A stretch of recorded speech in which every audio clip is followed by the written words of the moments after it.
9h10 da manhã, nós vamos voltar ao vivo ao Hospital Sírio-Libanês em São Paulo, onde está internado o presidente da República, Luiz Inácio Lula da Silva, a repórter Mayra de Jaimo e a expectativa por uma entrevista coletiva dos médicos para detalhar o procedimento cirúrgico pelo qual o presidente passou durante a madrugada. Tudo bem, Mayra? Bom dia mais uma vez. Oi, Pedro. Bom dia mais uma vez para você e para todos. Pois é, então eu falo ao vivo agora do auditório do Hospital Sírio-Libanês, na região central de São Paulo, porque daqui a pouquinho vai acontecer essa coletiva de imprensa por parte da equipe médica de Lula. Então, neste momento, a imprensa está se acomodando. Agora há pouco eles estavam passando o som. E lá na frente já dá para ver os locais ali demarcados dos 5 médicos que compõem essa equipe. A assessoria de imprensa do Hospital Sírio-Libanês avisou a gente agora que só será emitido um novo boletim de saúde caso, de fato, haja alguma alteração no estado de Lula. Mas que o objetivo dessa coletiva é explicar os procedimentos pelos quais o presidente passou, em especial a cirurgia chamada de craniotomia, que é uma drenagem do hematoma. Então, eles vão explicar e, se houver alguma atualização no estado de saúde de Lula, vão atualizar também. Quem deve falar é o doutor Roberto Calil Filho, mas os outros médicos da equipe também vão estar por aqui para responder dúvidas da imprensa se for necessário. Lembrando, então, que o presidente Lula sentiu ontem dores de cabeça em Brasília, foi para a unidade do Sírio-Libanês na capital federal, passou por um exame de ressonância magnética que constatou uma hemorragia intracraniana decorrente do acidente doméstico que Lula sofreu no dia 19 de outubro. Ele caiu na casa dele, bateu a cabeça e levou 5 pontos na nuca. E aí, após a constatação dessa hemorragia, ele foi trazido às pressas ontem à noite aqui para a unidade da capital paulista do Sírio-Libanês e aí passou por essa cirurgia. Então, daqui a pouquinho, a gente deve ter mais detalhes sobre o procedimento e sobre o estado de saúde do presidente. Pedro. Essa é a repórter Mayra de Jaimo, que fala ao vivo do Hospital Sírio-Libanês, e a gente acompanhava agora nas imagens que os médicos que vão se manifestar nessa entrevista coletiva já começam a chegar à bancada montada agora no auditório do Hospital Sírio-Libanês, não é? É um hospital que sempre está preparado para esse tipo de evento, normalmente tem ali pacientes que demandam esse tipo também de comunicação especial e a qualquer momento deve começar a entrevista coletiva dos médicos. São 5 médicos que já estão sentados nesse momento no Hospital Sírio-Libanês e a gente vai acompanhar agora o que diz o doutor Roberto Calil Filho, que é o médico pessoal do presidente Luiz Inácio Lula da Silva. Bom dia a todos. Vou tentar resumir para vocês o que. Bom dia, eu vou tentar resumir para vocês o que aconteceu ontem. Tá? O presidente, logo depois do almoço, começou com um quadro de uma dor de cabeça, uma cefaleia, um mal-estar, e nós entramos em contato. A doutora Ana estava com o presidente e foi indicado a realização de alguns exames de rotina que já estava previsto. Então, vamos aproveitar, faz uma tomografia. Tá. E a tomografia já constatou um novo sangramento, um sangramento na região do cérebro e um sangramento até mais importante. Foi submetido a uma ressonância magnética que comprovou o sangramento e discutido com a equipe médica, com o doutor Rogério Tuma, doutor Suzuki, doutor Marcos Stave, se optou pelo procedimento cirúrgico. Então, durante a noite, o presidente foi transferido para o Hospital Sírio-Libanês, aqui nessa unidade, foi submetido a uma cirurgia para drenagem do hematoma do sangramento do cérebro. O presidente evoluiu bem, já chegou da cirurgia praticamente acordado, foi estubado, encontra-se agora estável, conversando normalmente, se alimentando e deverá ficar em observação aí nos próximos dias. Perguntas?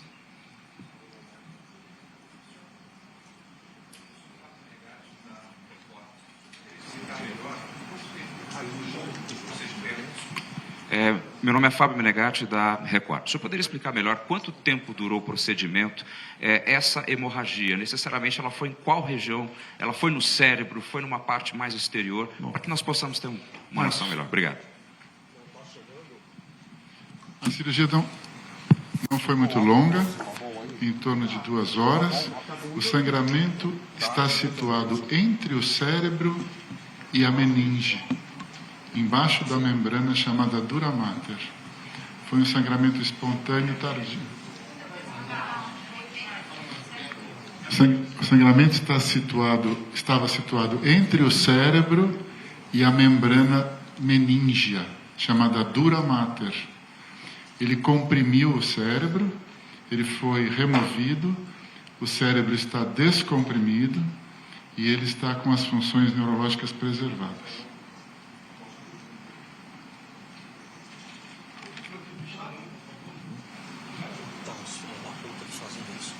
Não é a Vitória que... Oi, bom dia, Vitória, do Estadão. Queria saber se existe essa região tem relação com algum tipo de possível problema. Tem associação com a fala, com o movimento? Isso pode gerar algum problema depois? Não, nada. O presidente não teve sequela alguma, nem alteração de movimento, absolutamente nada. Tanto é que ele está estável, conversando normalmente e se alimentando. E em quais condições que o presidente chegou na cirurgia? Ele estava consciente, inconsciente? Consciente. Nós fomos pegar no aeroporto. A doutora Ana pode até te falar, ela trouxe o presidente assim que ele chegou, eu entrei até no avião, o presidente consciente, estava em pé, inclusive. Você quer comentar alguma coisa? Então, eu acompanhei o presidente desde a saída do palácio, fizemos os exames no Hospital Sírio de Brasília, decidimos em conjunto transferir para o Sírio de São Paulo. Durante todo o percurso, tanto de ambulância quanto no percurso aéreo, o presidente esteve lúcido, orientado, conversando, da mesma forma como se encontra agora, lúcido, orientado, conversando e comigo. Esse hematoma tem relação com a queda anterior? Rogério. Tem. Ele teve a queda, na queda ele fez uma contusão cerebral e ele fez a coleção dos 2 lados. Depois essa coleção absorveu, mas enquanto a dura, as fibras da dura não colam, acaba tendo trabéculas de vasos pequenininhos, venosos, que ligam uma folha da meninge à outra. E aí quando, na fase de absorção, às vezes fica mais liquefeito o sangramento e ele acaba absorvendo mais água e estira o vasozinho e pode ter um sangramento tardio. Isso pode acontecer meses depois. Ele já tinha absorvido o primeiro sangramento e aí acabou tendo um segundo, mas é tudo provavelmente consequente à queda. Michele de Mello, BR. Por esse motivo que o presidente estava liberado pela equipe médica, ter uma atividade normal, mas em observação e programação de realizar os exames que ele iria realizar de qualquer dia de semana que vem, exames de rotina. Michele de Mello, da RT TV aqui. Justamente eu queria seguir nesse assunto, se esse tipo de hematoma, de situação, se é comum para pessoas que passaram pelo tipo de procedimento cirúrgico que o presidente passou depois da queda do 19 de outubro, e se agora vai haver algum tipo de outros cuidados específicos que ele vai ter que ter nesses próximos dias, qual que é a expectativa em relação à recuperação do presidente nesses próximos dias? Restrições, enfim. Esse é um tipo de complicação comum, pode acontecer, principalmente em pessoas de maior idade. E o que acontece é que a pessoa tem a queda, às vezes ela nem lembra e o hematoma pode aparecer meses depois. Como o presidente foi bem acompanhado, quer dizer, a gente fez exames de rotina, nós conseguimos ver a evolução toda do hematoma sendo diminuído e depois, quando ele começou a ter a queixa de dor de cabeça ontem, ele acabou repetindo a tomografia, a gente pôde comparar com o exame anterior e percebeu que o hematoma aumentou. Mas o que chama atenção é que às vezes as pessoas caem, batem a cabeça, esquecem desse evento e depois de algumas semanas ou até meses mudam o comportamento, ficam fracas de um lado e o que está acontecendo é que o sangramento está comprimindo o cérebro. favor, Renato Biares, TV Globo, eu queria que você explicasse, confirmasse se o processo cirúrgico foi uma craniotomia mesmo, se puder explicar didaticamente como é que é esse processo, retirada de osso, colocação, e também uma previsão de alta, restabelecimento do presidente. Mauro, quer responder? Mauro. O nome técnico desse procedimento chama-se trepanação. Traduzindo, uma pequena perfuração no crânio, são orifícios pequenos, por onde são introduzidos, no caso, um único dreno. É um procedimento relativamente padrão em neurocirurgia, não é uma abertura, uma violação do crânio importante, e cursa geralmente com a cicatrização espontânea dessa abertura, sem necessidade de nenhuma outra intervenção futura para fechamento, algo relativamente comum em neurocirurgia. Está correto falar em craniotomia? Termo técnico é trepanação.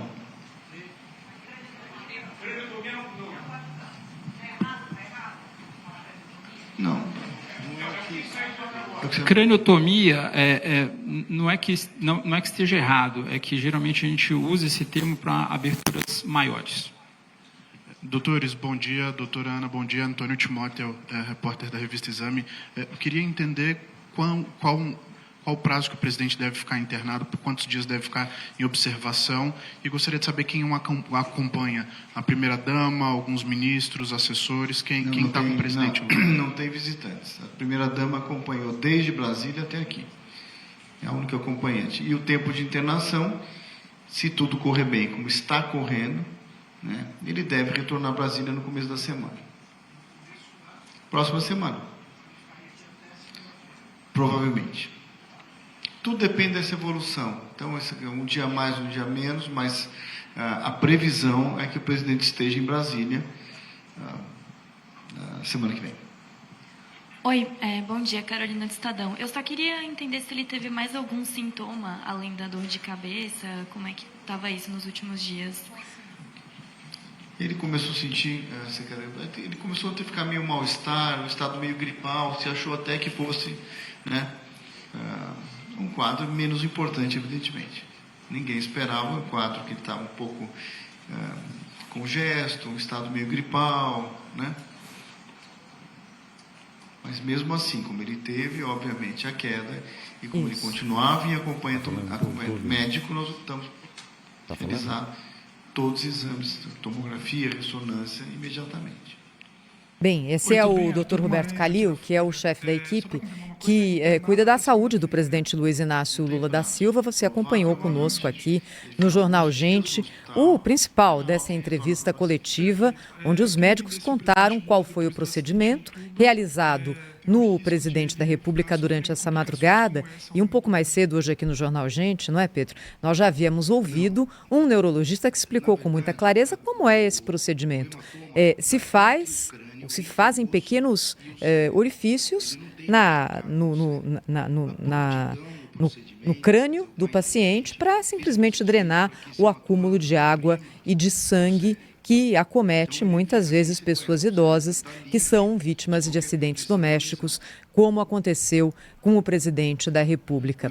Os médicos estão claramente cansados, né, Pedro? Passaram a madrugada acordados, então também ali estão dando respostas mais curtas. O que a gente conseguiu entender é que, nas palavras do Dr. Roberto Calil, o presidente Lula, nesse momento, está acordado, chegou acordado ao Hospital Sírio-Libanês e que, tendo uma boa evolução no seu quadro de saúde, deve ter alta na semana que vem. Enfim, pelo quadro traçado aqui pelo Dr. Calil, não é uma situação de extrema gravidade pela qual passa agora o presidente Luiz Inácio Lula da Silva. Que vai ficar ainda em observação por alguns dias aqui em São Paulo, vai realizar exames, a situação clínica será avaliada pela equipe e que vai decidir pela alta do presidente para a continuidade das suas atividades só no começo da semana que vem. Então, isso já foi confirmado pelo médico Roberto Calil, que cuida da saúde do presidente da República, não só nesse episódio,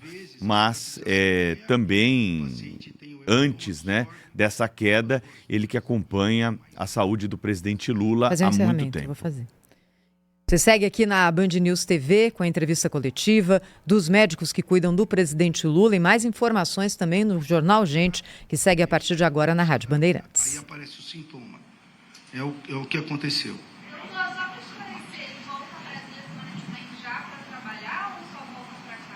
O Marcos Círio, só complementar alguma explicação, dependendo do estado dele, ele volta a algumas atividades. Claro que começa devagar, mas ele pode voltar às atividades dele.